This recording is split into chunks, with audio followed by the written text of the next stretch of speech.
Yeah, I know. There's something really cinematic about working at the choir. You know, I love it with the.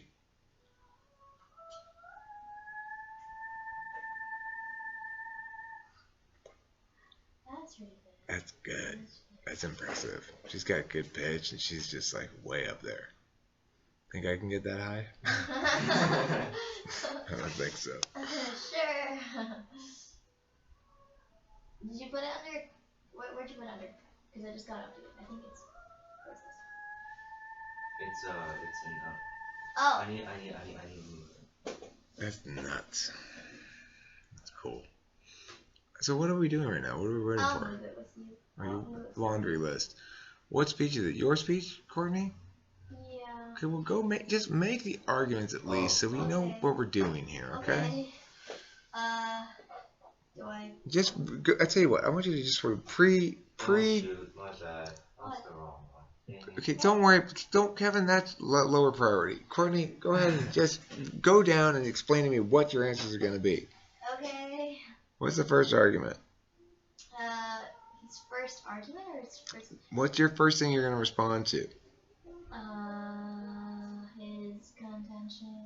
You're not going to respond to framework or what? Oh, sorry. Right. I don't know. It's value. Value criterion. So how are we going to... Courtney, you're giving me nothing.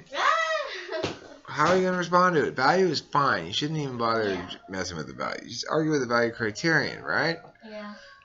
Your point should be the vast majority of examples of disenfranchisement, of marginalization, of oppression, of all that other stuff do not involve property rights.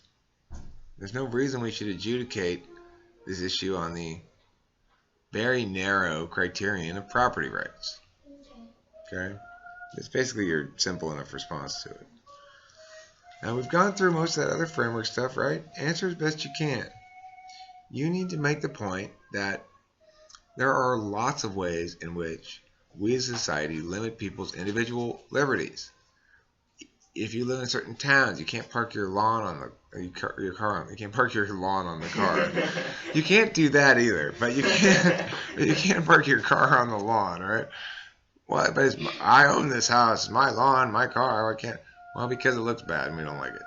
And people just sort of they're like, okay, well, I could. The reasoning behind it being, why is that okay? Well, you don't have to move to that neighborhood. You don't have to buy your house there. You could have bought your house someplace else. So, like one issue in Arcadia is the so-called mansionization of homes, where people take fairly small lots and they build huge mansions on them.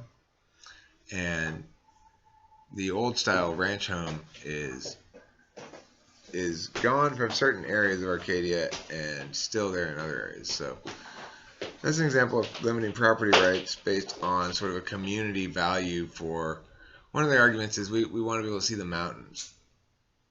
That's one of the arguments people are making up in the village area up there.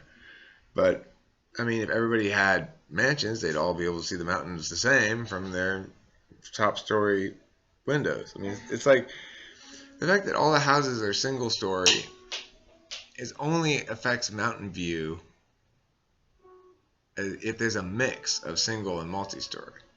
It doesn't have any effect if they're all the same, right? Oh, that's true. So, Because then it'd just be like. I mean, you just higher up, that's all.